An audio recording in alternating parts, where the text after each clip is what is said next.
Terima kasih ya mas, rasa sakitnya. Assalamualaikum warahmatullahi wabarakatuh. Apa kabar bunda? Semoga Allah selalu memberikan kebahagiaan. Kali ini aku akan menceritakan kisah yang sedikit mirip dengan Ipar Adalah Maut. Namaku Dita. Aku anak kedua dari 3 bersaudara. Menjadi anak tengah di antara mereka membuatku menjadi pribadi yang tangguh dan kuat. Sebab aku merasa semua beban ini ada di pundakku. Meskipun adikku, Risa, bukan adik kandung tapi aku sangat menyayanginya. Dia sudah kuanggap seperti adik kandungku sendiri yang dilahirkan oleh ibuku setelah ibu melahirkanku. Sementara abangku, Kak Revan, dia sudah tinggal jauh dari kami sejak masih SMA. Dia memilih sekolah di luar kota. Hingga sampai sekarang dia masih di sana, masih betah di sana. Kalau kembali ke kampung ini, sekedar menjenguk orang tua atau menjenguk adik-adiknya ini. Namun setelah kedua orang tua kami sudah tiada, Kak Revan belum tentu setahun sekali pulang ke kampung ini. Sepertinya dia terlalu nyaman di sana. Iya, orang tuaku sudah meninggal. Sebenarnya dulu, ayahku itu orang yang sangat mapan di kampung ini. Dulu saat ayah masih ada, keluarga kami memiliki puluhan hektar sawah. Dengan sawah yang sebanyak itu, tentulah kami termasuk orang terpandang di kampung ini. Tapi semua sawah itu habis setelah ayah jatuh sakit. Banyak sawah yang dijual untuk pengobatan ayah. Namun, ayah tidak tertolong. Ayah berpulang ke rahmatullah. Setelah kepergian ayah, membuat ibu jadi sakit juga. Akhirnya, kami pun terpaksa menjual sawah-sawah itu untuk mengobati ibu. Dan juga kuliah Kak Revan. Karena Kak Revan kuliah di luar kota, tentu biayanya semakin banyak. Jadi ibu memutuskan untuk menjual beberapa hektar sawah khusus untuk biaya kuliah Kak Revan sampai dia lulus. Dan menjual sawah itu terus berlanjut ketika keadaan ibu semakin memburuk. Hingga akhirnya tinggal tersisa 1 hektar sawah terakhir. Dan keadaan ibu belum membaik. Aku sebagai anak tengah, aku harus memutuskan jalan keluar yang terbaik. Karena Kak Revan masih sibuk dengan kuliahnya. Akulah yang paling dewasa di sini, harus bisa mengambil keputusan. Akhirnya 1 hektar sawah terakhir itu kujual juga untuk mengobati ibu. Namun, takdir berkata lain. Setelah uang hasil penjualan sawah terakhir itu habis, ibu menyusul ayah. Tentu seluruh keluarga sangat sedih dengan semua ini. Tapi aku, sebagai anak tengah, harus bisa menguatkan semuanya. Aku tidak boleh rapuh, aku tidak boleh terpuruk. Aku harus bangkit demi menyemangati adik dan kakakku. Aku yang memang tidak kebagian biaya kuliah, aku memutuskan untuk langsung bekerja. Saat itu, aku bekerja di toko roti. Dari sanalah aku mulai belajar cara membuat roti yang enak dan memilih bahan-bahan yang berkualitas agar hasil roti tentunya sangat memuaskan. Waktu itu, Risa baru lulus SMA. Aku bertekad untuk menguliahkan dia, karena aku tidak mau Risa bernasib sama sepertiku. Aku menyuruh Risa ikut ke Bandung bersama Kak Revan, karena di sana kan Kak Revan sudah kerja, Kak Revan juga sudah menikah. Aku menitipkan Risa pada Kak Revan, supaya Risa bisa berkuliah, dan aku akan membantu biayanya juga. Aku juga meminta Kak Revan untuk memberi uang jajan pada Risa dan menanggung tempat tinggalnya. Sementara akulah yang akan membayar semua biaya kuliah Risa. Aku sudah bertekad untuk itu. Aku tidak mau adikku itu memiliki nasib sama sepertiku. Hingga akhirnya aku bertemu jodohku. Aku dilamar oleh seorang laki-laki. Memang kami belum lama kenal, tapi aku sudah jatuh cinta pada pandangan pertama. Aku menerima lamarannya dengan senang hati. Tentunya lamaran itu atas restu Kak Revan dan juga Risa. Dari mengenal sampai menikah, waktunya hanya 6 bulan saja. Tapi aku sudah sangat yakin padanya. Sebab dia tidak seperti lelaki lain yang mengajak pacaran. Dia langsung mengajakku serius untuk menikah. Makanya aku sangat senang akan hal itu. Karena harus menikah, aku pun tidak bisa bekerja lagi di toko roti itu. Aku memutuskan untuk resign. Sebab kata Mas Dimas, dia akan memenuhi semua kebutuhanku termasuk uang kuliah Risa. Dia bersedia menanggungnya. Dia pun menyuruhku untuk resign saja daripada aku harus lelah bekerja dan tidak bisa mengurusnya. Dia khawatir jika aku kelelahan tidak bisa menjadi istri yang baik. Aku menurut saja, karena aku yakin Mas Dimas itu orang yang baik dan bertanggung jawab. Terima kasih ya Mas. Kamu sudah mau bertanggung jawab atas semua beban yang selama ini aku tanggung. Terima kasih. Iya sayang, sama-sama. Kamu kan istriku, kamu tanggung jawabku. Ucap Mas Dimas sembari tersenyum setelah kami resmi menjadi pasangan suami istri. Aku bahagia sekali. Aku merasa tepat memilih seorang suami. Kami tidak mengadakan pesta yang terlalu mewah.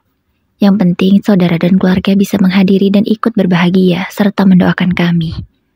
Setelah menikah, aku dan Mas Dimas tinggal di rumahku. Rumah warisan dari orang tuaku. Ya, tinggal rumah ini saja yang tersisa. Alhamdulillah rumah ini cukup besar.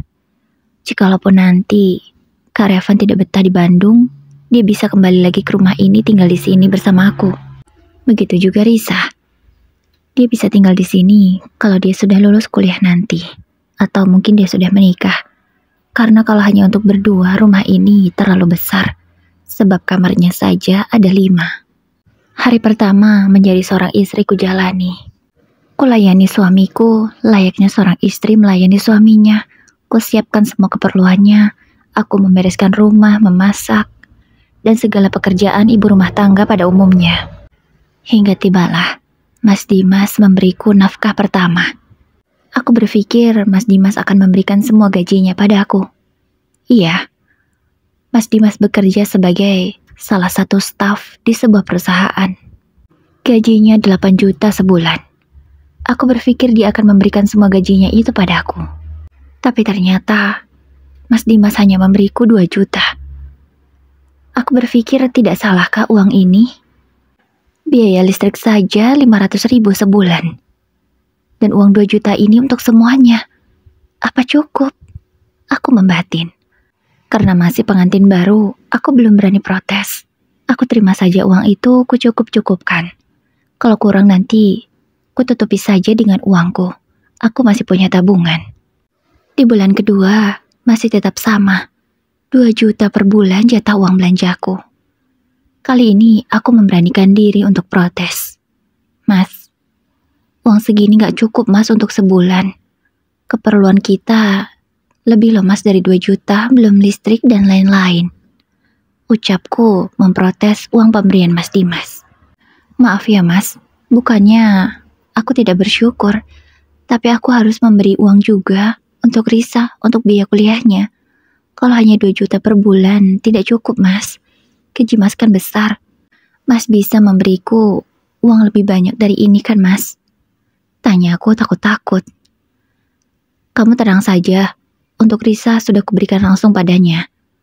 Karena biar kamu gak pusing kan kalau aku langsung transfer ke Risa. Biar kamu terima beres. Ya, kalau uangnya kurang, kamu tutupi dulu ya. Pakai uangmu sendiri. Soalnya gajiku kan cuma 8 juta. Belum lagi aku harus beli bensin setiap hari. Belum untuk servis mobil itu. Kan lumayan mahal. Kamu sebagai istri harusnya pintar-pintarlah mengatur uang. Supaya uang itu cukup untuk sebulan. Bila perlu, kamu cari penghasilan tambahan, kek. Biar bisa bantu aku. Jawaban Mas Dimas benar-benar di luar ekspektasi. Bukankah dia dulu yang meminta aku berhenti bekerja? Karena dia akan menanggung seluruh biaya hidupku. Tapi ini apa? Dia malah menyuruhku mencari uang tambahan untuk membantunya. Benar-benar lelaki yang tidak konsisten dengan pendiriannya dan tidak bisa menepati janjinya. Sepertinya aku tidak bisa mengharapkan lagi Mas Dimas. Baru 2 bulan menikah saja sudah terlihat boroknya. benar-benar mengecewakan batinku. Akhirnya aku berpikir keras, apa yang bisa aku kerjakan untuk menghasilkan uang, supaya tetap bisa mengurus suami dan juga rumah ini. Setelah aku ingat-ingat, aku ahli dalam membuat kue karena pengalaman kerjaku yang cukup lama. Aku memutuskan untuk berjualan donat saja. Semoga laris manis. Akhirnya, aku promosikan jualanku. Pertama, aku membuat tester. Kutawarkan pada tetangga untuk mencobanya. Aku meminta kritik dan saran mereka. Namun, mereka semua malah memujiku. Katanya donat buatanku sangat enak, dan kalau dijual pasti laku keras. Mendengar komentar itu, aku menjadi semakin semangat. Akhirnya hari pertama jualanku mulai. Aku mulai memasarkan daganganku melalui sosial media. Alhamdulillah, baru hari pertama posting sudah ada yang memesan. Iya, walau bukan orang jauh, tapi aku sangat bersyukur. Itu adalah tetangga yang kemarin sempat mencoba donatku juga. Dia membeli satu box. Satu box itu berisi 5 donat. Satu box itu kuhargai Rp20.000. Karena donatku memakai topping beraneka rasa. Dengan semangat, aku mulai membelanjakan uang yang masih aku miliki untuk modal. Kubelikan bahan-bahan yang berkualitas tentunya, agar rasa tidak berubah. Setelah beberapa jam, aku membuat kue itu akhirnya selesai dan siap diantarkan ke pelanggan. Pas sekali, saat sampai di rumah tetanggaku itu sedang ramai. Aku berniat sekalian mempromosikan jualanku di sana. Ya, sekali menyelam sambil minum air. Alhamdulillah, ibu-ibu yang dipersilahkan untuk mencicipi donat itu merasa sangat senang. Rasanya begitu enak katanya. Dan pas di lidah mereka, manisnya juga pas. Dan tidak membuat sakit tenggorokan. Karena aku memang menggunakan gula asli, bukan gula yang berbahaya. Aku juga meminta kritikan mereka, agar aku bisa lebih memperbaiki kualitas ke depannya. Ada yang memberi masukan, dan aku selalu memikirkan masukan itu. Jika baik, maka aku akan melaksanakannya. Jika tidak, ya tidak aku pakai, karena tidak semua saran itu bisa diterima. Hari demi hari, minggu demi minggu, bulan demi bulan. Aku sudah melaluinya. Setiap hari, walau tidak banyak, selalu saja ada orderan yang masuk. Aku sangat bersyukur sekali, karena sekarang aku sudah memiliki pekerjaan yang menghasilkan uang meskipun aku hanya dari rumah saja bekerjanya. Waktu demi waktu berlalu, jualanku semakin laris. Orderan yang biasanya hanya 3 box sehari, kini sudah sampai belasan box. Aku yang mulai kewalahan, memerlukan 1 orang pekerja untuk membantuku. Hari itu, aku tidak sengaja bertemu dengan seorang wanita yang belum lama ditinggal oleh suaminya. Namanya Mbak Yani. Suaminya baru 1 bulan lalu meninggal dunia. Dia terpaksa harus tetap keluar rumah, karena kalau dia di dalam rumah siapa yang akan memberi ia makan? Sementara keluarga almarhum suaminya sama, bukan keluarga yang mampu. Untuk makan saja mereka pas-pasan, tentu tidak banyak bisa membantu Mbak Yani. Tapi untunglah Mbak Yani tidak kesulitan soal tempat tinggal. Karena walaupun kecil, itu sudah rumah mereka sendiri, hasil dari perjuangan berdua. Mbak Yani belum punya anak. Ya bisa dibilang dia janda kembang, ditinggal, belum punya anak. Mbak Yani juga masih muda, baru 30 tahun umurnya. Aku menyapanya. Aku berniat ingin mengajak ia bekerja denganku mana tahu dia mau. Mbak Yani, aku pengen ngomong sesuatu, ucapku setelah kami sama-sama selesai belanja. Iya, ada apa Mbak Dita? Tanyanya. Mbak Yani mau nggak kerja sama aku buat donat? Ucapku langsung saja. Wah, beneran nih Mbak? Aku mau Mbak. Aku juga memang lagi cari kerjaan tambahan Mbak. Kalau cuma dari buruh cuci aja, nggak cukup kayaknya kalau aku ingin buka laundry. Aku pengen banget Mbak buka usaha laundry sehingga aku nggak harus buruh cuci lagi. Aku pengen punya mesin cuci supaya bisa mewujudkan impianku itu. Ucap Mbak Yani sangat bahagia karena aku mengajaknya bekerja. Alhamdulillah, Aku seneng banget Mbak, kalau Mbak mau. Aku bingung Mbak, mau cari siapa yang bisa diajak kerja sama. Tapi alhamdulillah aku tadi ketemu Mbak dan aku kepikiran untuk mengajak Mbak bekerja sama. Ucapku lagi. Iya Mbak Dita, aku mau banget. Kapan aku mulai kerja? Tanyanya antusias. Besok ya Mbak, kebetulan sudah banyak orderan yang masuk. Jawabku. Tapi Mbak Dita, boleh nggak kalau aku kerjanya setelah aku menyelesaikan kerjaanku di tempat lain? Karena aku nggak mungkin ninggalin pekerjaanku itu Mbak. Sebab kerjaanku itulah sumberku untuk makan. Ucap Mbak Yani menjelaskan. Iya Mbak, nggak apa-apa. Nggak usah pagi-pagi banget. Setelah Mbak selesai dari kerjaan aja datang ke rumah. Paling juga jam 10 atau jam 11 kita mulainya. Kalau semuanya sudah selesai, kita langsung antar orderannya. Biasanya pelangganku itu mintanya diantar sore Mbak. Ucapku menjelaskan. Oh gitu ya Mbak, oke siap Mbak. Aku akan berusaha bekerja dengan baik.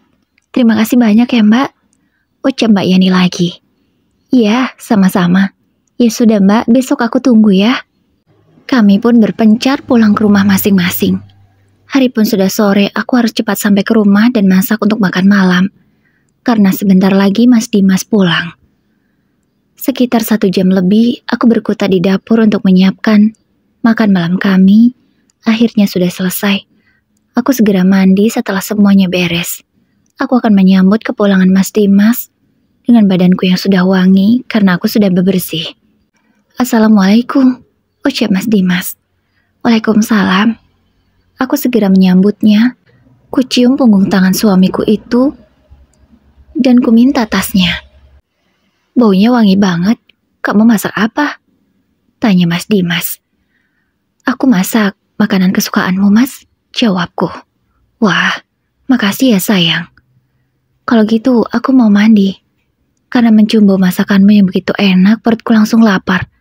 Boleh tidak makan malamnya kita percepat saja? Tanya Mas Dimas sembari tersenyum. Aku mengangguk. Ku balas juga senyumannya itu. Yaudah Mas, tapi kamu bersih-bersih dulu ya. Supaya badannya enak, makan pun jadi tenang nanti. Ucapku. Siap bos. Kemudian Mas Dimas masuk ke dalam kamar kami dan langsung mandi. Iya, di dalam kamar kami ada kamar mandinya langsung. Itu memang permintaanku pada ayahku dulu. Aku ingin ada kamar mandi di dalam kamarku. Karena dulu rumah ini tidak pernah sepi oleh tamu. Sehingga aku malu jika harus keluar kamar hanya untuk sekedar mandi dan lain-lain. Makanya aku meminta pada ayah. Khusus kamarku diberi kamar mandi di dalam. Saat Mas Dimas masih mandi, terdengar suara HP-nya berbunyi. Ku abaikan saja karena itu bukan urusanku. Aku tidak mau kepo dengan urusan suamiku. Namun semakin ku biarkan, orang itu masih terus saja menelpon. Jika mati menelpon ulang lagi. Aku menjadi penasaran mana tahu ada sesuatu yang penting. Aku segera mengambil HP Mas Dimas dari dalam tasnya. Terlihat di layar ponsel itu tertera nama Chandra. Siapa Chandra? Mungkin teman kerjanya Mas Dimas. Akan kukatakan saja kalau Mas Dimas masih mandi. Biar nanti dia menelpon lagi. Gumamku dalam hati. Langsung ku angkat telepon itu. Halo, assalamualaikum. Ucapku langsung. Namun, tidak ada jawaban. Malahan telepon itu langsung diputus secara sepihak. Siapa sih? Apa orang iseng ya? Tapi kalau orang iseng tidak mungkin ada namanya. Ah, biarlah. Nanti biar ku katakan saja pada Mas Dimas kalau nomor yang bernama Chandra menelpon. Mungkin dia tidak enak karena yang mengangkat aku, jadi langsung dimatikan. Aku tidak mau ambil pusing. Aku langsung menyiapkan untuk makan kami berdua. Ku ambil piring dan juga sendok. Ku tuangkan air di dalam gelas. Tak lama kemudian Mas Dimas sudah selesai dari mandinya. Aku mempersilahkannya duduk dan menyendokkan nasi ke dalam piringnya. Oh ya Mas, tadi ada yang nelpon namanya Chandra. Awalnya aku gak mau ngangkat, tapi dia nelpon terus. Aku takut ada yang penting, jadi ku angkat Mas. Tapi belum sempat ngomong apa-apa malah dimatiin. Ucapku menjelaskan. Apa? Terus Orang itu ada ngomong apa? Tanya Mas Dimas dengan raut wajahnya yang agak lain. Gak ngomong apa-apa mas, kan sudah ku bilang tadi. Belum sempat ngomong apa-apa sudah dimatikan, baru ucap salam aja akunya. Belum dijawab juga sama orang itu. Jelasku lagi. Mas Dimas terlihat lega dengan jawabanku. Aku tidak tahu apa maksudnya. Tapi aku tidak pedulilah. Mas Dimas juga langsung mengecek ponselnya. Entah dia mengetikkan apa. Namun, setelah semuanya sudah siap di dalam piringnya, dia langsung meletakkan ponselnya di meja. Dia mulai memakan makanan yang aku masak tadi. Gimana mas rasanya? Enak? Tanyaku. Iya enak. Masakanmu memang selalu enak. Ucap Mas Dimas lagi. Kami pun fokus dengan makanan masing-masing hingga selesai. Tidak ada obrolan yang berarti di sana. Iya, kami memang jarang mengobrol. Entah rasanya aku bingung mau ngobrol apa pada suamiku. Karena setiap kali aku bercerita tentang keseharianku pada Mas Dimas, dia tidak pernah menanggapi, hanya diam saja. Jadi aku memutuskan untuk tidak bercerita apapun. Kalau ada hal penting saja aku bicara padanya. Setelah selesai, aku segera membereskan bekas makan kami. Langsung saja ku cuci agar besok pagi pekerjaanku tidak terlalu menumpuk. Mas Dimas sudah pindah posisi. Dia sekarang di ruang tamu, duduk di sofa sembari memainkan ponselnya. Aku tidak tahu apa yang dia lihat, namun sesekali Mas Dimas senyum-senyum sendiri sembari menatap layar ponselnya. Paling nonton video lucu, batinku. Setelah selesai, aku ikut duduk bersama Mas Dimas. Mas, kamu nonton apa sih? Kok senyum-senyum sendiri? Tanyaku kepo. Enggak, aku cuma nonton video lucu aja. Jawabnya. Oh, benar dugaanku. Emang kamu menduga apa? Tanya Mas Dimas. Enggak, kupikir kamu lagi chatting sama wanita lain mas. Sehingga kamu sampai senyum-senyum sendiri. Ternyata cuma nonton video lucu toh. Jawabku. Enggak mungkin lah, kamu jangan ngomong aneh-aneh. Aku habis nonton video. Tuh, lihat. Mas Dimas menunjukkan ponselnya ke wajahku. Memang, ada video lucu di sana. Seekor monyet sedang menggaruk pantatnya. Memang lucu sih, wajar kalau Mas Dimas sampai senyum-senyum sendiri. Aku pun segera menyingkirkan HP Mas Dimas dari depan wajahku. Aku merasa terganggu, karena Mas Dimas memang meletakkan ponsel itu tepat di hadapanku. Sudahlah mas, gak usah gitu juga. Aku mau nonton TV, ucapku. Kami yang asik dengan kesibukan masing-masing, dikejutkan dengan kedatangan seseorang. Assalamualaikum. Tiba-tiba ada yang mengucap salam dengan nada yang tinggi. Waalaikumsalam. Mau apa dia kesini? Batinku kesal. Iya, bukan aku tidak senang dikunjungi mertua. Tapi dari nada bicaranya saja mengucap salam tidak enak didengar, membuat moodku benar-benar hancur. Aku segera membukakan pintu. Ku persilahkan ibu mertuaku itu masuk, tak lupa aku cium punggung tangannya. Ibu? Sapa Mas Dimas setelah melihat kedatangan ibu tercintanya. Ibu, tumben sore-sore kesini. Ada apa bu? Sebentar lagi kan maghrib? Tanya Mas Dimas pada ibunya itu. Aku ikut duduk. Aku mendengarkan percakapan mereka berdua. Dimas, boleh nggak ibu tinggal di sini? Ibu kurang nyaman tinggal di rumah kita sendiri. Soalnya, ibu lagi nggak akur sama istri masmu itu. Gak nyaman ibu di sana. Jawab ibu menjelaskan apa maksudnya ke sini. Aku yang mendengar jawaban itu langsung mengedarkan pandanganku ke seluruh ruangan. Aku tidak tahu harus mengizinkan atau tidak. Tapi pasti Mas Dimas akan tetap menyuruh ibunya tinggal di sini sesuai permintaan. Gimana sayang? Boleh kan ibu tinggal di sini? Tanya Mas Dimas sembari melihat ke arahku. Iya boleh aja mas, gak apa-apa. Jawabku terpaksa. Aku sebenarnya malas rumah dengan ibu mertua. Kalau dia baik, mungkin aku akan sangat bahagia bisa merawatnya. Tapi ibu mertuaku itu, kalian lihat saja nanti ya, seperti apa kelakuannya. Ya udah kalau kalian sudah mengizinkan ibu tinggal di sini. Nanti kamu ke rumah ya. Oh, atau sekalian aja, habis sholat maghrib antarin ibu. Malam ini, sekalian aja, ibu pindahnya ya. Lebih cepat kan lebih baik. Ucap ibu lagi. Iya bu, nanti aku antarin ibu sekalian ambil barang-barang ibu ya. Jawab Mas Dimas.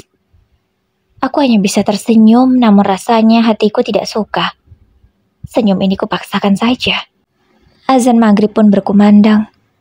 Aku, Mas Dimas, dan juga ibu mertua melaksanakan sholat berjamaah bersama. Momen seperti ini memang sangat langka, karena belum tentu setiap hari Mas Dimas mau sholat seperti ini. Tapi ya semoga suamiku itu segera mendapat hidayah, dan dia bisa melaksanakan kewajibannya itu. Kalau untuk yang satu ini, sebelum menikah aku memang tidak tahu. Kupikir Mas Dimas memang rajin sholat. Namun kenyataannya tidak. Hanya ketika dia mood saja. Padahal kan itu kewajiban. Harus dilaksanakan ketika sudah tiba waktunya. Setelah selesai sesuai rencana tadi, Mas Dimas mengantarkan ibunya ke rumah untuk mengambil barang-barang. Aku menunggu di rumah, aku tidak ikut. Aku memilih menyiapkan makanan saja, mana tahu ibu mertuaku nanti mau makan. Daripada kena omel, lebih baik ku siapkan dulu. Aku memanasi sayur sisa makan kami tadi sore. Lumayan masih banyak. Masih bagus juga dan masih layak untuk disajikan. Setelahnya aku duduk lagi di ruang tamu sembari menunggu mereka. Tak lama kemudian, keduanya sudah sampai lagi di rumah ini. Aku membantu ibu menurunkan koper-kopernya. Lumayan berat juga. Beneran ibu mau tinggal selamanya di sini? Batinku. Karena ada 3 koper besar berisi barang-barang ibu, aku tidak tahu apa saja. Apa semuanya ini baju? Kenapa banyak sekali? Mas, kamu kok nggak bantuin aku, Mas? Ini berat loh. Ucapku pada Mas Dimas yang malah masuk begitu saja tanpa membantuku menurunkan 2 koper lagi. Udahlah, kamu gantian. Kan tadi Mas sudah bantuin ibu naikin dan juga beresin baju-bajunya. Gitu aja, masa nggak kuat sih? Tanpa menungguku menjawab, Mas Dimas langsung masuk bersama ibunya ke dalam rumah. Aku hanya bisa menarik nafasku panjang. Sabar Dita, sabar. Dengan sekuat tenaga, aku mengangkat koper-koper itu dan menyeretnya masuk ke dalam rumah. Aku langsung meletakkannya di kamar. Iya, koper-koper itu sudah kuletakkan di kamar yang akan ibu tempati. Kamar itu sudah rapi dengan spray yang baru kupasang. Aku tidak hanya meletakkan koper itu begitu saja. Baju-bajunya pun langsung kususun ke dalam lemari semuanya. Ibu, 2 koper sudah kubuka. Isinya semua baju, jadi langsung kususun di dalam lemari. Namun 1 koper lagi setelah kulihat tadi isinya sepertinya barang-barang ibu. Aku tidak berani mengotak-atiknya, Bu. Jadi masih rapi di dalam koper. Jawabku menjelaskan pada ibu mertua. Aku tidak mau orang tua itu curiga padaku. Iya, jangan sampai ada barang ibu yang hilang. Awas ya kalau nanti baju-bajuku ada yang kamu curi. Aku tidak akan pernah memaafkanmu. Jawabnya dengan ketus. Aku benar-benar kesal. Bukannya berterima kasih malah menuduhku yang tidak-tidak. Untuk apa aku mengambil baju orang tua? Tentu tidak pas dengan usiaku, batinku. Enggak lah Bu. Ya sudah, kalau ibu lapar, ada makanan di meja makan. Aku lelah Bu, mau istirahat. Aku ke kamar dulu ya, Bu, Mas. Izinku pada mereka. Tanpa menunggu jawaban, aku langsung masuk ke dalam kamarku. Rasanya, aku sangat malas sekali berada di sana. Bukannya diajak ngobrol, pasti aku hanya akan dihina-hina atau malah dikacangin. Aku merebahkan tubuhku di atas kasur sembari menunggu waktunya sholat Isya. Niatku ingin menelpon adikku karena sudah beberapa hari ini dia tidak mengabariku sama sekali. Aku khawatir padanya. Kalau dengan kakak iparku, istri dari Kak Revan, setiap hari kami selalu chatting. Karena memang sebaik itu orangnya dan seasik itu. Tapi kali ini panggilanku tidak diangkat lagi oleh Risa. Kemana anak itu? Masa malam-malam begini juga sibuk kuliah? Kumamku. Aku yang memang tidak tahu kuliah itu seperti apa, hanya bisa menduga-duga saja. Mungkin Risa sedang sibuk dengan tugas-tugasnya. sehingga dia belum sempat mengabariku. Aku mengirimkan pesan suara padanya. Aku berkata kalau aku sangat merindukannya dan jika ada waktu teleponlah aku. Tapi sayang pesanku hanya centang satu saja. Tak lama kemudian terdengar suara azan. Aku segera mengambil air wudhu dan melaksanakan sholat Isya. Aku tadi sempat mengajak ibu dan juga Mas Dimas untuk sholat bersama. Tapi mereka seolah-olah tidak mendengar suaraku. Lebih asik mengobrol dan menonton TV. Ya sudahlah, biarkan saja. Aku laksanakan saja ibadahku sendiri, karena itu tanggung jawabku. Setelah selesai, aku sempatkan untuk membaca Al-Quran. Tak lama kemudian, kantuk ini sudah mendera. Kuputuskan untuk langsung beristirahat. Dan kubereskan Al-Quran dan juga sajadah serta mukenahku. Besok banyak sekali orderan. Untung aku sudah punya karyawan. Gumamku sebelum tidur. Keesokan paginya, aku dibangunkan oleh suara azan. Aku yang kaget, langsung terduduk. Aku menoleh ke kanan dan ke kiri. Kulihat, Mas Dimas tidak ada. Apa dia sudah bangun? Aku segera turun dari ranjangku. Kucek kamar mandi masih kering. Berarti Mas Dimas belum mandi atau belum cuci muka ke kamar. Apa dia ketiduran di luar? Benar saja. Sesampainya di ruang tamu kulihat Mas Dimas tertidur di sofa. Aku membangunkannya untuk sholat subuh. Ya, meskipun setiap kali aku bangunkan Mas Dimas selalu marah dan tidak terima jika aku ganggu. Dia tidak suka dibangunkan. Dia memilih tidur daripada melaksanakan kewajibannya. Mas, bangun mas, kenapa kamu tidur di sini, nggak masuk ke dalam kamar? Ucapku sembari menggoyang-goyangkan tubuh Mas Dimas.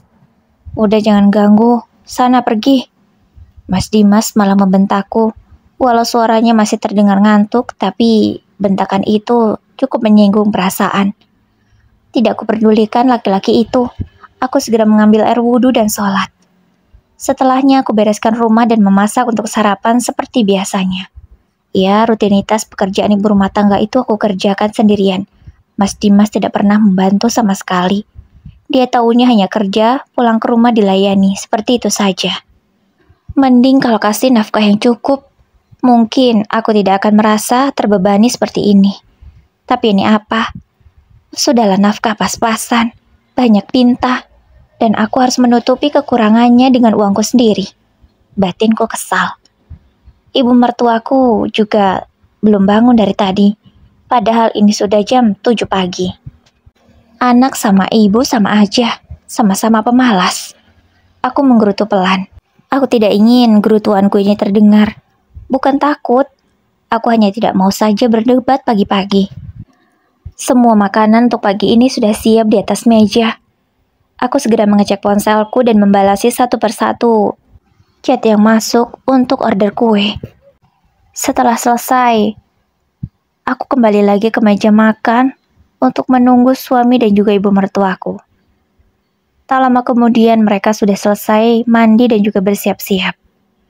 Mas Dimas sudah siap dengan pakaian kerjanya, yang memang semuanya sudah kusediakan di atas kasur.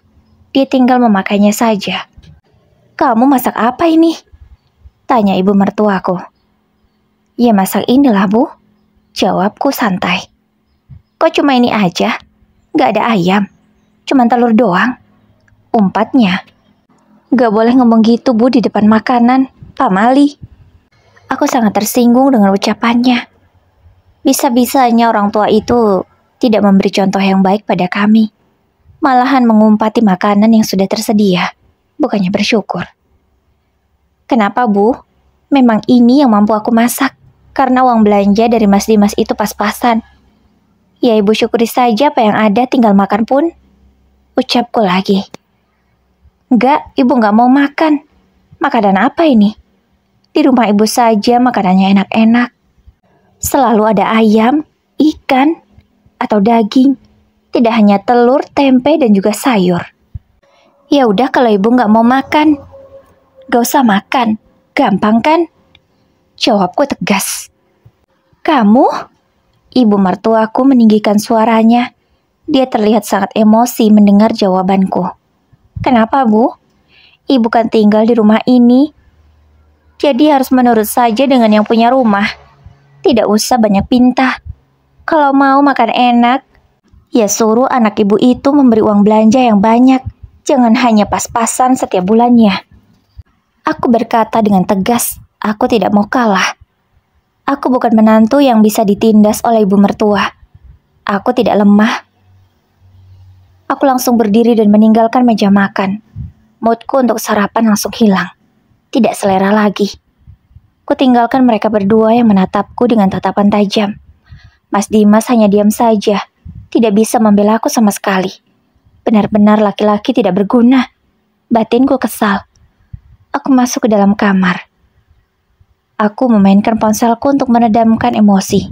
Ku tarik nafas berkali-kali dan mengembuskannya pelan. Ku refresh otakku ini dengan melihat berapa banyak orderan yang masuk hari ini. Setidaknya orderan itu bisa membuatku jauh lebih tenang. Tidak terasa sudah jam 10 dan Mbak Yani sudah mengetuk pintu. Dia tadi juga sudah mengabariku bahwa akan datang. Aku segera membukakan pintu dan langsung saja mengajaknya ke dalam dapurku. Kami akan langsung membuat donat pesanan hari ini. Lumayan banyak, jadi kami harus bergerak lebih cepat. Aku juga sudah memakai mixer agar tidak terlalu lelah. Hanya dalam membentuknya saja aku membutuhkan karyawan, karena tidak mampu jika hanya sendirian. Sekitar jam 3 sore semuanya sudah selesai. Sudah siap, tinggal diantar saja. Mbak, ayo kita antar kue-kue ini. Karena sudah ditunggu sama pelanggan. Ucapku pada Mbak Yani. Iya Mbak, ayo kita antar sekarang. Dengan semangat, Mbak Yani langsung mengambil box-box kue itu. Dia menenteng di tangan dan kirinya. Aku pun juga. Kami berdua akan mengantar kue-kue itu menggunakan motorku. Motor yang aku beli sebelum menikah dengan Mas Dimas. Hasil jeripayahku selama bekerja di toko kue. Satu persatu orderan itu diantarkan hingga semuanya sudah habis. Aku langsung mengantarkan Mbak Yani ke rumahnya karena memang melewati. Tak lupa aku langsung memberikan upahnya hari ini. Iya, aku memberi upah pada Mbak Yani sesuai orderan. Jika banyak maka upahnya akan banyak. Jika sedikit jadi sesuaikan saja. Terima kasih ya Mbak Dita. Aku sangat senang sekali kerja dengan Mbak Dita. Sudah makan ditanggung, makanannya enak pula. Ucapnya sembari tersenyum menerima uang itu. Iya, sama-sama. Besok datang lagi ya Mbak. Karena orderan untuk besok lumayan banyak juga. Ucapku. Iya, siap bos. Mbak Yani berkata sembari mengibaskan uang itu di wajahnya. Membuatku jadi tertawa. Lucu sekali rekan kerjaku ini. Memang Mbak Yani orangnya sangat humoris, suka bercanda. Mungkin itulah caranya untuk melupakan kesedihan karena ditinggal suami. Aku sangat paham hal itu. Setelah berpamitan pada Mbak Yani, aku segera melajukan motorku ke rumah. Kulihat ibu mertuaku sedang duduk di ruang tamu sembari menonton TV. Dita, cepat kamu masak. Ibu lapar banget. Tiba-tiba suara ibu mertuaku itu meninggi, menyuruhku untuk memasak makanan. Iya bu, jawabku santai. Aku segera masuk ke dalam dapur dan melihat bahan yang masih ada. Lagi-lagi tersisa hanya tempe dan tahu. Aku menggoreng kedua menu masakan itu. Rencananya akan kubuatkan sambal dan juga lalapan. Tanpa ayam tentunya karena ayam sudah habis di dalam kulkas. Ibu, makan. Ucapku setelah mendekati ibu. Kamu masak apa? Tanyanya. Ibu lihat aja di meja makan. Jawabku. Setelah ibu sampai di meja makan, matanya langsung melotot ke arahku. Kamu masak ini aja, gak ada ayamnya. Pecel lele macam apa ini? Pecel lele ya pakai ayam, kalau gak ya lele atau ikan apalah. Yang penting ada lauknya. Masa cuma tahu sama tempe dan lalapan? Benar-benar gak waras kamu. Ya sudah, kalau ibu mau ada ayam atau ikannya, ibu saja yang beli, nanti aku yang masak. Jawabku santai. Kamu ini ya kurang ajar sekali bicara sama mertua. Tidak ada sopan santunnya. Ibu malah berkata dengan nada tinggi. Lalu dia pergi dari meja makan itu meninggalkanku. Ya terserah. Aku berkata lagi. Ibu mertua sempat menoleh, namun aku mengabaikannya. Dia pun melanjutkan langkah. Aku tidak peduli, dia mau makan atau tidak terserah. Mau kelaparan di rumah ini juga terserah, yang penting aku sudah memasakkannya. Aku juga sudah memberikannya yang terbaik, sesuai dengan budget yang diberikan oleh anaknya. Gumamku dalam hati. Hari demi hari berlalu. Sudah 1 minggu lebih ibu mertua tinggal bersamaku. Aku rasanya tidak betah di rumah sendiri. Untung saja aku punya kesibukan, yaitu membuat kue. Jadi, tidak terlalu sering kami berdebat. Tapi kalau sudah selesai semua pekerjaanku ada saja yang membuat kami harus adu mulut. Benar-benar sangat melelahkan. Dimas, kamu ajari dong istrimu masak yang enak. Masa tiap hari cuma tahu tempe sama sayur sama sambal. Ibu bosan tahu nggak sih? Cobalah, istrimu tuh diajarin masak ayam, masak ikan, masak daging. Jadi, ibu bisa hidup dengan tenang di sini. Kalau begini mah ceritanya sama saja. Mau di sini atau di sana, hidup ibu tetap tidak nyaman. Ucap ibu dengan ketusnya mengadu pada putranya itu. Dita, kamu dengarkan kata ibu. Ibu nggak mau kalau menu makanannya cuma itu-itu aja. Kamu masak dong yang lain yang enak gitu, yang bergizi untuk ibu, supaya ibu betah tinggal di sini. Mas Dimas berkata seakan tidak memiliki dosa. Aku masak begitu juga karena memang uang yang dia berikan sangat pas-pasan. Kalau kamu mau aku masak enak, ya tambahin dong mas uang belanjanya. Jangan cuma 2 juta. 500 aja udah untuk bayar listrik. Dapat apa mas 1,5 juta sebulan? Kalau mau makan enak gak cukup uang segitu. Jelasku pada Mas Dimas agar dia mengerti kalau uang yang dia berikan selama ini sangatlah kurang. Ya udah, nanti aku tambahin ya. Jawab Mas Dimas. Aku merasa lega karena akhirnya laki-laki itu paham. Aku menunggu berapa yang akan ditambahi oleh Mas Dimas nantinya. Karena besok adalah jadwalnya ia memberiku uang belanja. Ini Dita, uang belanjamu sudah kutambahi. Ucapnya menyerahkan lembaran-lembaran uang berwarna merah. Aku menerimanya dengan senang. Terima kasih ya mas, ucapku setelah menerima uang itu. Ya sudah aku berangkat kerja. Aku segera menyalimi tangan Mas Dimas. Dan dia pun segera berlalu. Aku tidak sabar akan menghitung berapa tambahan dari Mas Dimas. Semoga ditambah 1 juta. Jadi bisa makan enak tiap hari, batinku. Aku menghitung lembar demi lembar uang yang diberikan Mas Dimas. Ya ampun, kupikir dia akan menambah 1 juta atau 1,5 juta. Ternyata cuma 200.000. Benar-benar laki gila. Aku sangat emosi sekali setelah mengetahui uang tambahan dari Mas Dimas hanya 200.000. Ini mah bukan tambahan mas, ucapku kesal. Aku segera menyimpan uang itu di dalam dompet. Kugunakan untuk keperluan rumah tentunya. Aku tidak mau lagi menutupi kekurangannya dengan uangku. Aku akan memasak sesuai dengan budget yang Mas Dimas berikan. Karena hanya 200.000 uang tambahannya, maka aku sesuaikan saja apa yang dapat dengan uang itu. Sepertinya suamiku ini memang tidak bisa diajak bicara baik-baik. Dia harus dikasih paham dengan cara yang keras sepertinya. Gumamku dalam hati. Aku sembari memikirkan cara agar Mas Dimas mau memberiku uang belanja yang cukup, sehingga bisa setiap hari makan enak, sesuai dengan keinginan ibunya. Ibu, sudah ngomong belum sama Dimas? Kalau kita pinjam uang, ucap seseorang berbisik-bisik. Aku bisa mendengarnya, karena sumber suaranya dari teras. Aku berjalan pelan. Aku penasaran apa yang sedang dibicarakan. Karena suara itu sangat aku kenali. Suara dari kakaknya Mas Dimas, Mas Dika. Ada apa sih? Kok bisik-bisik? Kenapa nggak disuruh masuk aja? Batinku. Aku harus mendengarkan pembicaraan mereka. Karena kok pinjam uang. Apaan ya? Belum. Ibu belum ngomong. Tapi ibu pasti ngomong. Ibu juga yakin. Pasti Dimas kasih uangnya untuk kita. Supaya rumah itu nggak disita. Sekarang terdengar ibu yang bicara. Iya bu, secepatnya kita harus dapatkan uang itu. kalau kita nggak mau diusir dari rumah kita sendiri. Ucap Mas Dika lagi. Iya, kamu tenang saja. Bila perlu, kita nanti akan menguasai rumah ini juga. Tapi tunggu ya, waktu yang tepat. Ibu pasti akan mengusir istrinya Dimas itu dari rumah ini, supaya rumah ini bisa jadi milik kita juga. Ucapan ibu membuatku benar-benar emosi. Jadi, ibu merencanakan rencana busuk seperti ini untuk mengusirku. Baiklah, ibu sudah menabuh genderang perang. Maka aku akan meladeninya.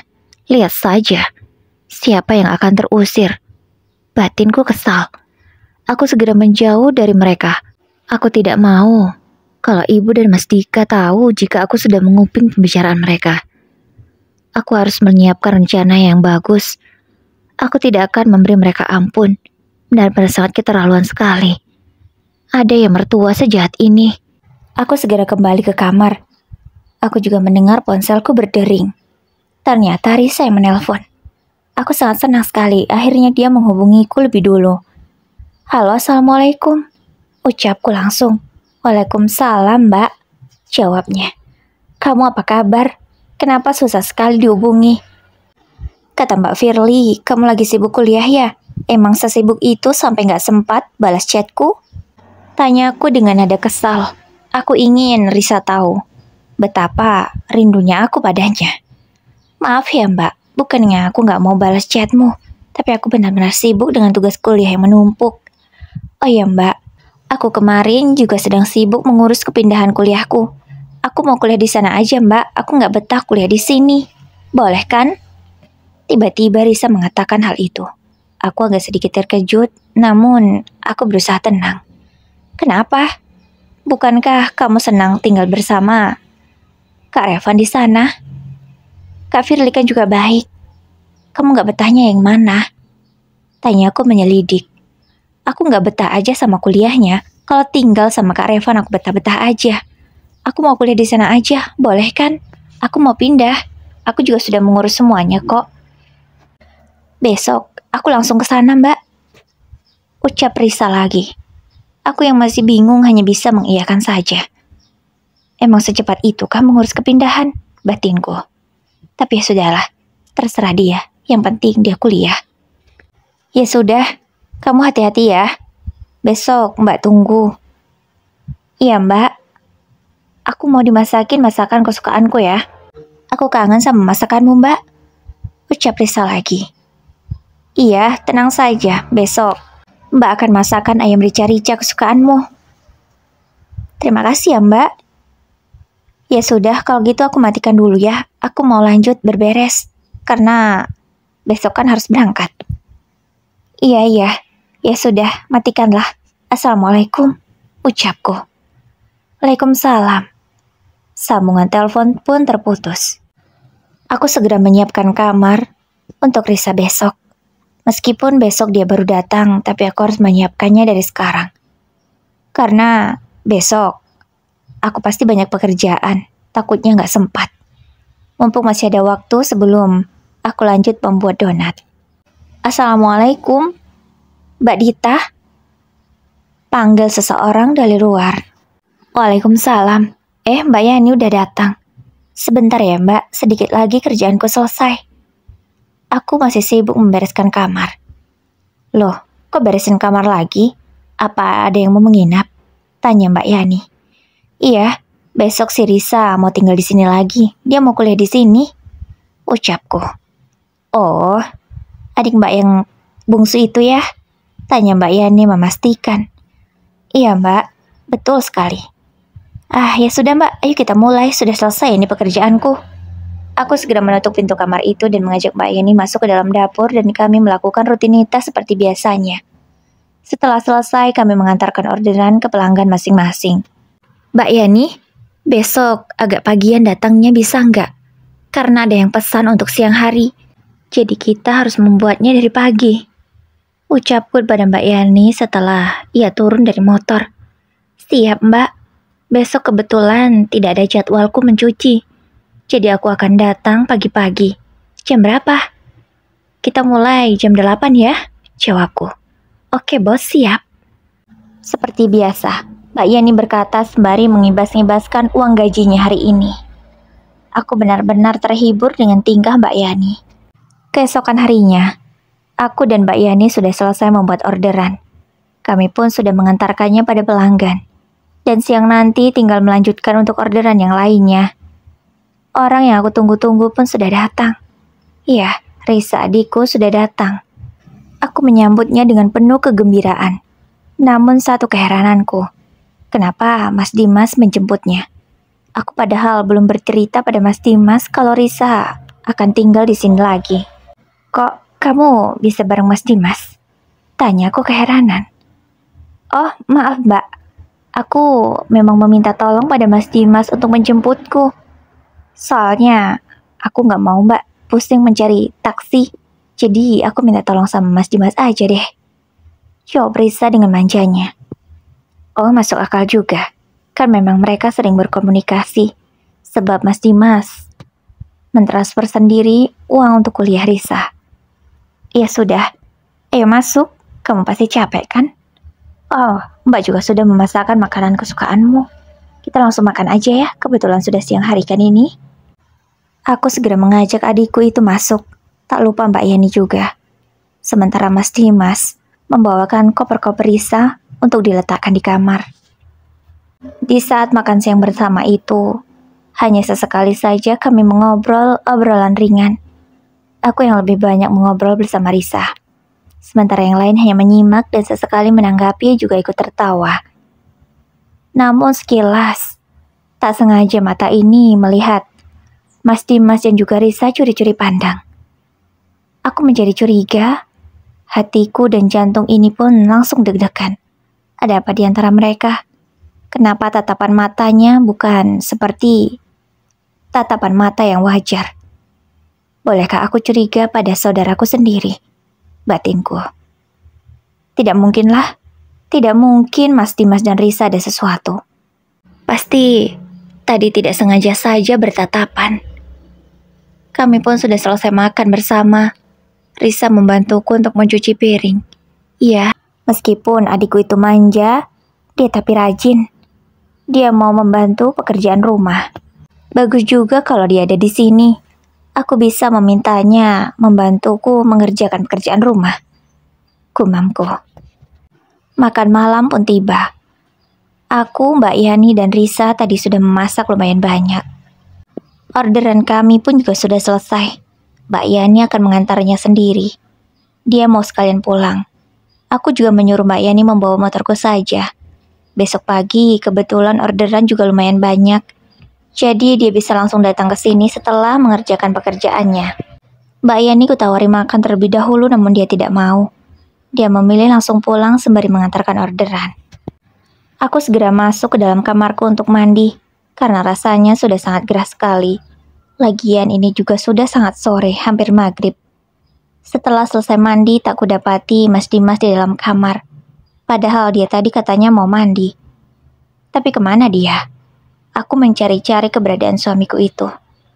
Namun, di ruang tamu tidak ada. Risa juga tidak ada di kamarnya.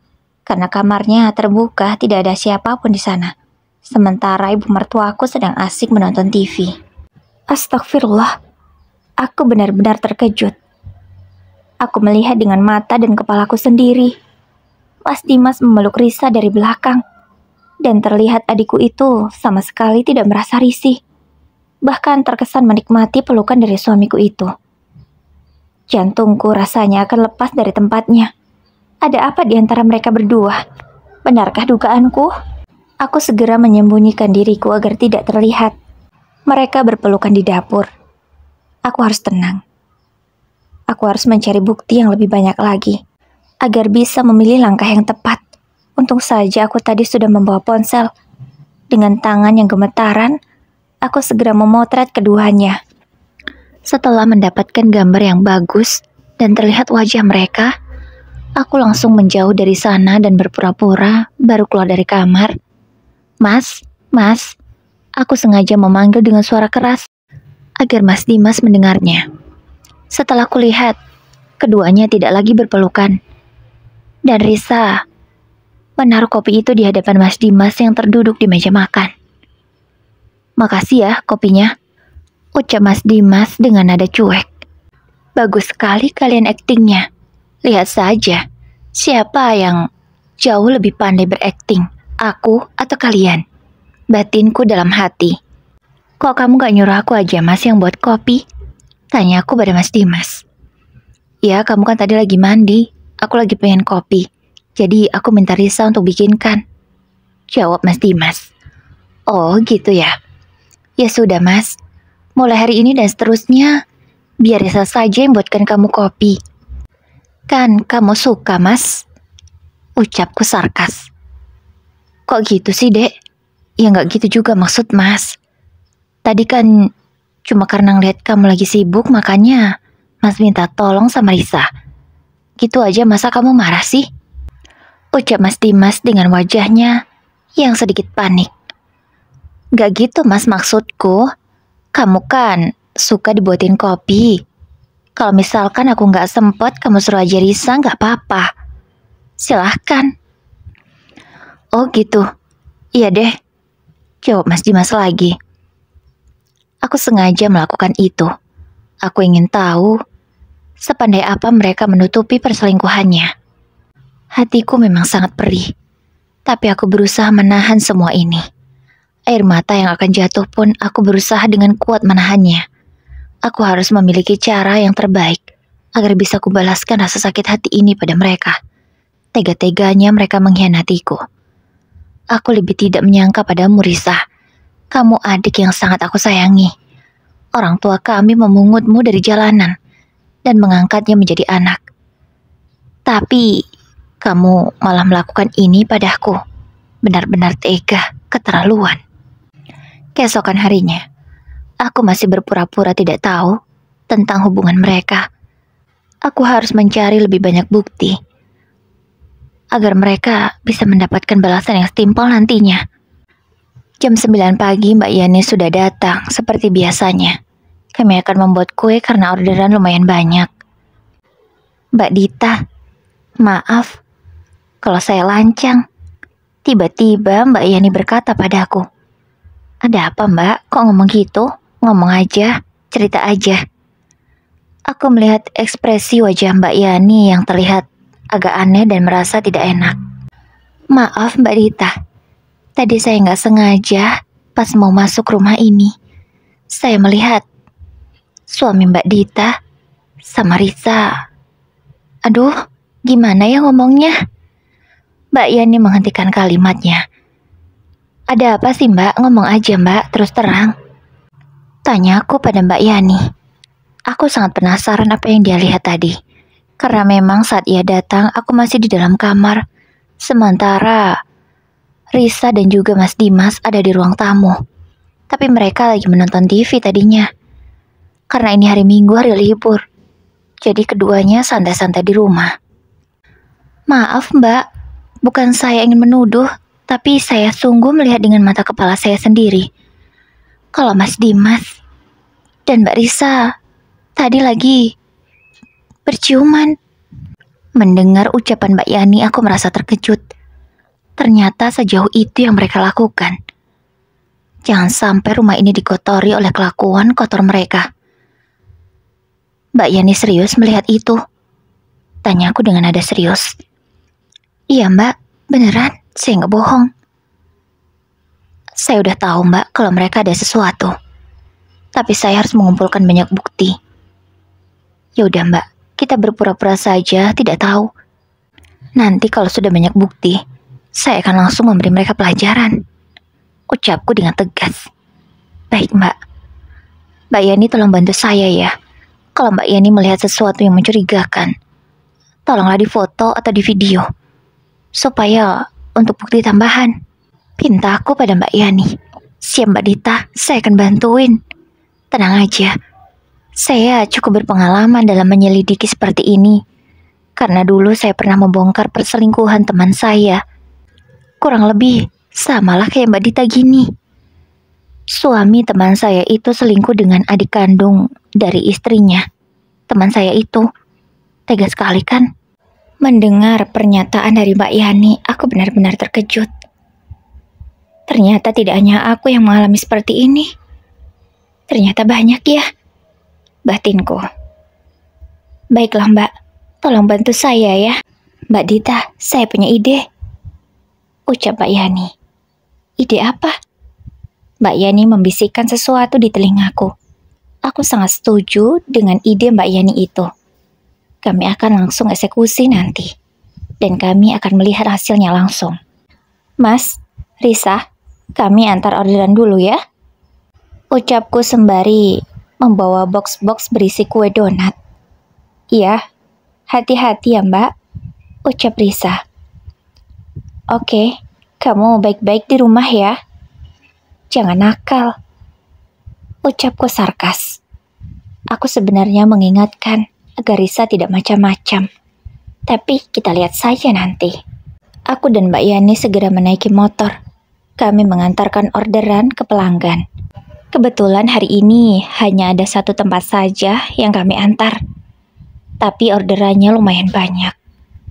Setelah ini, kami akan melaksanakan aksi yang sudah direncanakan. Kamu yakin, Mbak, akan terjadi sesuatu di antara mereka? Tanya aku pada Mbak Yani memastikan. Pasti tuh, Mbak. Yang namanya maling akan selalu memanfaatkan kesempatan. Tidak mungkin disia-siakan. Ucap Mbak Yani meyakinkan. Terus kita harus ngapain? Tanyaku lagi. Ayo kita pulang ke rumah Mbak Dita sekarang. Dan kita lihat apa yang terjadi di sana. Ingat, kamera harus standby. Ucap Mbak Yani mengingatkan. Oke Mbak, aku segera setuju dengan ide Mbak Yani. Dan kami melajukan motor ke rumahku. Sesampainya di rumah, pintu sudah tertutup. Ya ampun Mbak, kok pintunya ditutup? Jangan-jangan dikunci. Gimana kita mau masuk?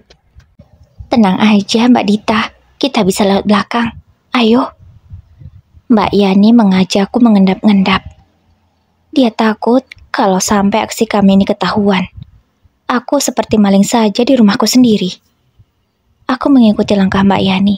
Katanya dia sudah sangat berpengalaman mengintai orang-orang yang bermasalah. Benar dugaan Mbak Yani. Pintu belakang tidak dikunci ternyata. Kami sengaja tidak masuk lewat depan. Karena takut menimbulkan suara. Perlahan-lahan kami membuka pintu itu, supaya tidak menimbulkan suara. Dari dalam dapur saja sudah bisa terdengar. Suara-suara yang saling bersahutan. Yang sangat menjijikkan. Kakiku langsung lemas di sana. Kupikir aku akan setegar itu setelah mengetahui fakta seperti ini. Tapi ternyata aku tidak sekuat itu. Mbak, ayo semangat. Kita harus dapat bukti. Ayo Mbak. Mbak Yani menyemangatiku sembari berbisik. Dia bahkan memapahku. Karena jujur, kakiku sangat gemetaran. Tubuhku seluruhnya dingin. Suara-suara itu berasal dari kamar Risa. Benarkah mereka melakukan itu? Astagfirullahaladzim. Aku hanya bisa beristighfar dengan suara pelan. Aku kepikiran ibu. Ibu kemana? Apa ibu membiarkan hal maksiat ini terjadi? Aku dan Mbak Yani segera melihat ke kamar ibu. Tidak dikunci. Kubuka dengan pelan. Ternyata ibu tidak ada di kamar. Apa ibu pulang ke rumahnya? Kami berdua saling bertanya-tanya. Padahal tadi sebelum pergi ibu masih ada di rumah. Sekarang kita harus ngapain, Mbak? Tanya aku dengan gemetar pada Mbak Yani. Terserah Mbak Dita mau ngapain. Mbak Yani malah menyerahkan padaku. Aku mengumpulkan kekuatan. Aku harus beri mereka pelajaran. Aku tidak boleh tinggal diam. Ayo Mbak, aku sudah siap dengan kamera. Ucap Mbak Yani. Ya, dia sudah siap merekam. Semua yang akan terjadi nanti. Aku segera mendobrak pintu itu dengan kuat. Entah dapat kekuatan dari mana. Padahal, aku rasanya sudah lemas. Kedua insan menjijikkan itu sedang melakukan aksinya. Aku benar-benar sangat syok melihatnya. Astagfirullahaladzim. Kalian benar-benar tega. Aku berteriak dengan sekuat tenagaku. Keduanya menoleh ke arahku dengan wajah yang panik. Tanpa menunggu aba-aba dari siapapun, aku langsung naik ke atas kasur dan menarik rambut Risa dengan kuat, hingga dia terjungkal ke lantai. Dasar perempuan murahan, adik tidak tahu diri dan tidak tahu terima kasih. Aku mengumpati Risa dengan kata-kata yang saat itu terpikir di otakku. Aku tidak tahu umpatan-umpatan apa saja yang sudah aku lontarkan. Aku serasanya berkata tanpa sadar seperti orang kesetanan. Tak hanya menjambak rambutnya saja, aku juga langsung menaiki tubuh Risa yang polos itu. Kutampar wajahnya berkali-kali. Aku sangat emosi sekali. Tidak bisa lagi kubendung. Kamu benar-benar tidak tahu diri, Risa. Aku sangat kecewa. Bisa-bisanya kamu mengkhianati aku, kakakmu sendiri. Aku berkata dengan masih terus menampari wajah Risa. Hingga dia terkulai lemas. Aku tapi tidak peduli. Aku segera berdiri. Kulihat Mas Dimas sudah memakai celananya. Kamu ya, Mas? Bisa-bisanya kamu mengkhianati aku dengan adikku sendiri. Benar-benar tidak punya otak. Aku berkata dengan penuh emosi. Mas Dimas hanya berdiri mematung. Aku tidak tahu, lelaki itu malu atau karena apa. Namun, tanganku tidak bisa tertahan lagi. Segera ku daratkan tamparan panas ke pipinya. Ya, aku mengerahkan seluruh tenagaku agar bisa melampiaskan amarahku ini pada pria yang masih menjadi suamiku itu. Tak lama kemudian terdengar suara ramai warga. Aku tidak tahu siapa yang memanggil mereka. Karena sedari tadi aku hanya fokus menghajar mereka berdua. Astagfirullah, tidak tahu malu sekali kalian. Bisa sial kampung ini. Ucap warga bersahutan mengumpati mereka berdua. Ayo, kita arak saja mereka. Warga sudah bersorak. Keadaan tidak bisa dikendalikan. Semuanya emosi. Aku yang sudah cukup puas melampiaskan semua amarahku, kini hanya bisa terduduk lemas di lantai. Mbak Yani menolongku dan beberapa ibu-ibu lainnya. Ayo Mbak Dita, keluar. Mbak Dita harus kuat. Mbak Dita jangan lemah. Aku tidak tahu siapa yang berkata, namun kalimat itu berusaha memotivasiku. Mbak Dita jangan lemah gini dong. Apakah Mbak Dita mau melewatkan tontonan yang sangat menarik ini? Ucapan Mbak Yani membuatku seketika langsung tersadar, dan seakan-akan energiku langsung terisi. Sia-sia dong Mbak, kita merencanakan semua ini kalau Mbak Dita tidak ikut menyaksikannya. Sambung Mbak Yani lagi. Mbak Dita kan juga belum tahu alasan mereka berselingkuh, sejak kapan, kan belum tahu. Ayolah Mbak semangat, jangan lemah. Ucap Mbak Yani. Benar katamu Mbak, aku nggak boleh lemah. Aku segera berdiri, dibantu oleh beberapa ibu-ibu dan juga Mbak Yani. Aku ikut keluar rumah menyaksikan mereka. Pak RT mulai menginterogasi. Semua pertanyaan-pertanyaan dilontarkan, ditanyakan pada insan menjijikkan itu. Kenapa kalian memperlakukan kami seperti pezina? Kami tidak berzina. Kami sudah menikah. Oke Bun, sampai di sini dulu ceritanya ya, karena durasinya sudah 1 jam lebih. Kita akan sambung di part 2 ya. Terima kasih.